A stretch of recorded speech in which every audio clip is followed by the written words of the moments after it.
At this point, I feel like it'd be easier just to explain what all I have left to do. So we need to build both of the bridges to the train track. I believe we're gonna work on that tonight. Get the train on and get that running. I wanna cover up all the tablecloths with snow blankets. So what I'll do is I'll take a snow blanket and then just tuck it up underneath the styrofoam base.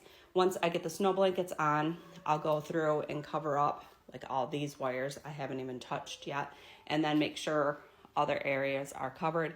So like this one here, I'm sure I'll have to add more polyfill, maybe that one as well. But then this little white house here, I need to cover up that light. So I'll do that. And then over in the park, I feel like it's a little too dark. So what I'm gonna do is along the fence row is just add battery powered lights.